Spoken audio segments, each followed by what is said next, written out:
సనాతన ధర్మం యొక్క పునాదులు కేవలం ఆధ్యాత్మిక బోధనల మీద మాత్రమే కాకుండా అద్భుతమైన వైజ్ఞానిక మరియు భౌగోళిక అవగాహన మీద నిర్మించబడ్డాయి. ప్రాచీన కాలంలోనే భారతీయులు ఈ విశ్వం యొక్క నిర్మాణం గురించి, భూగోళం యొక్క వైవిధ్యం గురించి లోతైన అధ్యయనం చేశారు. ఈ క్రమంలో పురాణాలు మరియు ఇతిహాసాలు ప్రతిపాదించిన సప్తద్వీప సిద్ధాంతం ప్రపంచవ్యాప్తంగా ఉన్న పరిశోధకులను విస్మయానికి గురిచేస్తోంది. భాగవత పురాణం, విష్ణు పురాణం మరియు మత్స్య పురాణం వంటి గ్రంథాలు ఈ భూమిని 7 ద్వీపాలుగా, 7 సముద్రాలుగా విభజించాయి. ఈ విభజన కేవలం ఒక భౌతిక మ్యాప్ మాత్రమే కాదు, అది విశ్వం యొక్క శక్తి పొరలను మరియు మానవ చైతన్యం యొక్క విభిన్న స్థాయిలను ప్రతిబింబించే ఒక సంక్లిష్టమైన నమూనా. సనాతన ధర్మం ప్రకారము ఈ సప్తద్వీపాలు ఏకకేంద్రక వృత్తాల వలె అమర్చబడి ఉంటాయి. వీటికి కేంద్ర బిందువుగా జంబూద్వీపం నిలుస్తుంది. ఈ సప్తద్వీపాల ఆవిర్భావం వెనుక ఒక ఆసక్తికరమైన దార్శనిక కథనం ఉంది. స్వయంభూమనువు పెద్ద కుమారుడైన ప్రియవ్రత చక్రవర్తి ఈ భూమండలాన్ని 7 భాగాలుగా విభజించినట్లు పురాణ వాంగ్మయం తెలుపుతోంది. సూర్యుడు భూమికి ఒకవైపు మాత్రమే ప్రకాశిస్తూ మరోవైపు చీకటిని వదులుతున్న సమయంలో రాత్రిని కూడా పగలగా మార్చాలని సంకల్పించిన ప్రియవ్రతుడు తన దివ్యరథంపై భూమి చుట్టూ 7 సార్లు తిరిగాడు. ఆ రథచక్రాల గుర్తుల వల్ల ఏర్పడిన 7 కందకాలు 7 మహాసముద్రాలుగా మారాయి. ఆ సముద్రాల మధ్య మిగిలిన ఉన్న భూభాగాలు 7 ద్వీపాలుగా స్థిరపడ్డాయి. ఈ ద్వీపాలు జంబూ, ప్లక్ష, సాల్మల, కుశ, క్రౌంచ, శాఖ మరియు పుష్కర ద్వీపాలుగా పిలువబడుతున్నాయి. జంబూ ద్వీపం అనేది అన్నిటికీ కేంద్రంలో ఉంటుంది మరియు ఇది మన భౌతిక ప్రపంచానికి ప్రత్యేకగా నిలుస్తుంది. ఇక్కడ జీవితం కర్మల మీద ఆధారపడి ఉంటుంది. ప్లక్షద్వీపం దాని పేరులోనే ప్లక్ష వృక్షం అంటే జువ్వి చెట్టు నుండి వచ్చింది. ఇక్కడ ప్రజలు ధర్మబద్ధమైన మరియు ప్రశాంతమైన జీవితాన్ని గడుపుతారని భావిస్తారు. సాల్మల ద్వీపం సహనానికి చిహ్నం. ఇక్కడ గరుత్మంతుడి నివాసంగా చెప్పబడే భారీ సాల్మల వృక్షం ఉంటుంది. కుశద్వీపం పవిత్రమైన కుశిగడ్డికి ప్రసిద్ధి. ఇది ఆధ్యాత్మిక సాధనను సూచిస్తుంది. క్రౌంచ ద్వీపంలో మార్పు మరియు వృద్ధి సాధ్యమవుతుంది. శాఖద్వీపం జ్ఞాన విస్తరణకు చిహ్నం కాగా, పుష్కర ద్వీపం అన్నిటికంటే వెలుపల ఉండి మోక్షానికి లేదా పరిపూర్ణతకు ప్రతీకగా నిలుస్తుంది. ఈ ద్వీపాల మధ్య ఉన్న సముద్రాల వెడల్పు ఒక్కో ద్వీపం నుండి వెలుపలకు వెళ్లే కొద్దీ రెట్టింపు అవుతూ ఉంటుందని పురాణాలు పేర్కొంటున్నాయి. ఇది ప్రాచీన భారతీయుల గణిత మరియు రేఖాగణిత నైపుణ్యాన్ని సూచిస్తోంది. జంబూ ద్వీపం యొక్క భౌగోళిక నిర్మాణం అత్యంత అద్భుతంగా వివరించబడింది. దీని పేరు అక్కడ సమృద్ధిగా ఉండే జంబూ అంటే నేరేడు వృక్షాల నుండి వచ్చిందని చెప్పబడింది. ఈ ద్వీపం మధ్యలో స్వర్ణమయమైన మేరు పర్వతం విశ్వానికి అక్షంగా నిలుస్తుంది. మేరు పర్వతం చుట్టూ జంబూ ద్వీపం 9 వర్షాలుగా అంటే ప్రాంతాలుగా విభజించబడింది.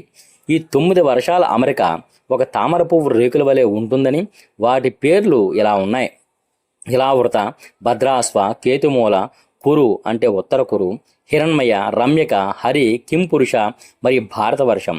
ఈ విభజన కేవలం భౌగోళికమైనదే కాకుండా ఒక్కో ప్రాంతం ఒక్కో దైవ స్వరూపానికి నిలయంగా చెప్పబడింది.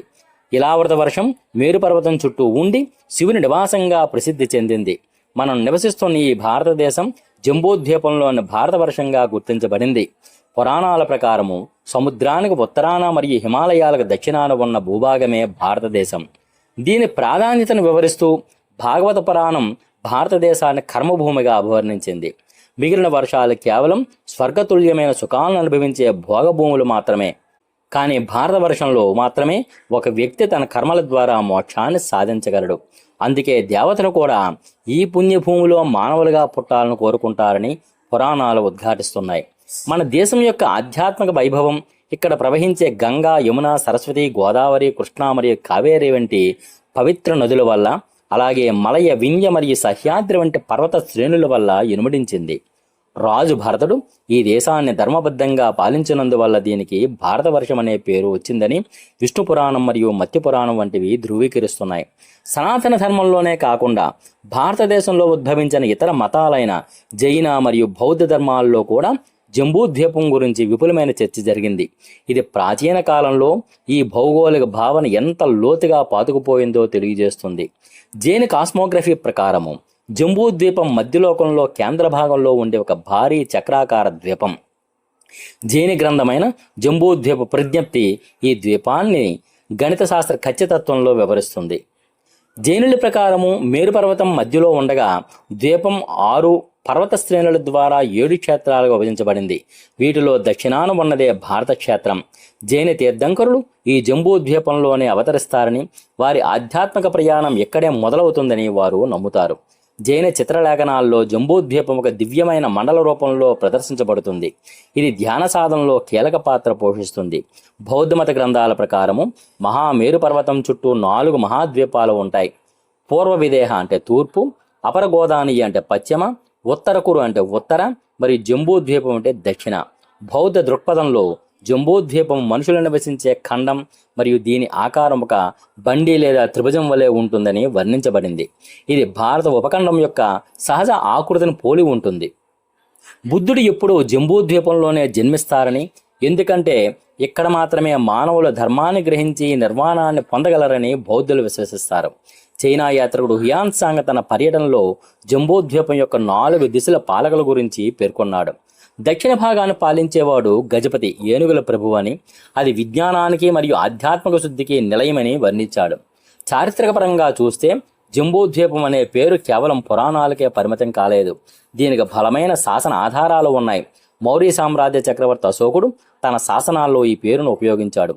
ముఖ్యంగా శాస్త్రం మైనర్ రాక్ ఎడిక్ట్లో అశోకుడు తన సామ్రాజ్యాన్ని మరియు ఈ ఉపఖండాన్ని జంబూ ద్వీపస్ అని పిలిచాడు. ఇది ఒక రాజకీయ మరియు భౌగోళిక విభాగంగా భారతదేశాన్ని గుర్తించడానికి ఉపయోగించిన అత్యంత ప్రాచీన ఆధారాలలో ఒకటి.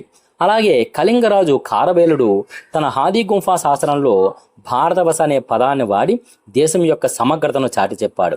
ఈ చారిత్రక ఆధారాలు పురాణాల్లోని భౌగోళిక వర్ణనలు కల్పితం కావని, అవి అప్పటి కాలంలో ఉన్న వాస్తవ పరిస్థితులను ప్రతిబింబాలని నిరూపిస్తున్నాయి. ప్రాచీన మరియు విదేశీ ఆధారాల ప్రకారము భారతదేశానికి ఉన్న వివిధ పేర్లు మరియు వాటి చారిత్రక సందర్భాలను చూడవచ్చు. విదేశీ యాత్రికులైన మెగస్తనీస్, ఫాహియాన్ మరియు హ్యుయాన్సాంగ్ వంటి వారు ఈ ప్రాంతాన్ని సందర్శించి ఇక్కడ సంస్కృతిని, భౌగోళిక సరిహద్దులను తమ గ్రంథాల్లో పొందుపరిచారు. మెగస్తనీస్ తన ఇండికాలో భారతదేశం యొక్క వైవిధ్యభరితమైన ప్రజల గురించి, వనరుల గురించి రాశాడు.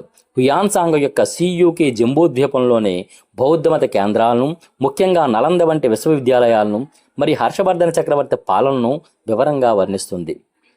శ్రీలంకకు చెందిన మహావంశం వంటి గ్రంథాలు జంబూ ద్వీపాన్ని భారత ప్రధాన భూభాగంగా గుర్తించి ఇక్కడ నుండే బుద్ధిని బోధనలు ద్వీపదేశాలకు ఎలా విస్తరించాయో వివరించాయి. ఆధునిక వైజ్ఞానిక దృక్పథంలో పురాణాల్లోని సప్త ద్వీపాలను విశ్లేషించినప్పుడు కొన్ని ఆసక్తికరమైన అంశాలు వెలుగులోకి వస్తాయి. భౌగోళిక శాస్త్రంలోని ప్లేస్ టెక్టోనిక్ సిద్ధాంతం ప్రకారము ఒకప్పుడు భూమిపై ఉన్న ఖండాలన్నీ కలిసి ఫాంజియా అనే ఒక మహాఖండంగా ఉండేవి. పురాణాలు చెప్పినట్లుగా మొదట భూమి ఒకే భూభాగంగా ఉండి తర్వాత 7 ద్వీపాలుగా విడిపోవడం అనే అంశం ఈ వైజ్ఞానిక వాస్తవానికి దగ్గరగా ఉందని కొందరు పరిశోధకులు భావిస్తారు. మరికొందరు దీనిని ఒక పోలార్ ప్రొజెక్షన్గా ఉంటే ఉత్తర ధ్రువం నుండి భూమిని చూసినప్పుడు కనిపించే భూభాగాల అమరికగా వివరిస్తారు. ఏది ఏమైనట్టుగా పురాణాల వర్ణనలు కేవలం స్థూలమైన భౌగోళిక పటాలు మాత్రమే కాకుండా అవి ఒక లోతైన దార్శనికత మరియు సాంకేతిక భాషలో నిక్షిప్తమై ఉన్నాయని గ్రహించాలి. ముగింపుగా చెప్పాలంటే సనాతన ధర్మంలోని సప్తద్వీప సిద్ధాంతం మన భారతదేశం యొక్క ప్రాచీనతను, ఆధ్యాత్మిక ఔన్నత్యాన్ని మరియు వైజ్ఞానిక పునాదులను చాటి చెబుతోంది. జంబూద్వీపం అనేది మానవ అనుభవానికి కేంద్ర బిందువు అయితే భారతవర్షం అనేది మోక్షాన్ని ప్రసాదించే దివ్యక్షేత్రం. మన పూర్వీకులు అందించిన ఈ కాస్మోగ్రఫీ కేవలం భూమి యొక్క కొలతలను మాత్రమే కాకుండా ఈ విశ్వంతో మనకున్న అనుబంధాన్ని, మన కర్మల ప్రాధాన్యతను నిరంతరం గుర్తు చేస్తుంది. ఈ జ్ఞానాన్ని కాపాడుకోవడం మరియు తర్వాత తరాలకు అందించడం మనందరి బాధ్యత. ఈ పరిశోధనాత్మక వ్యాసం మీకు నచ్చినట్లయితే దయచేసి లైక్ చేయండి, మీ మిత్రులతో షేర్ చేయండి మరియు ఇటువంటి మరిన్ని ఆసక్తికరమైన విషయాల కోసం మన ఛానల్ను సబ్స్క్రైబ్ చేసుకోండి. ఈ అంశంపై మీ విలువైన అభిప్రాయాలను కామెంట్ రూపంలో తప్పకుండా తెలియజేయండి. మీ మద్దతు మాకు మరింత సమాచారాన్ని సేకరించడానికి ప్రేరణిస్తుంది. ధన్యవాదాలు.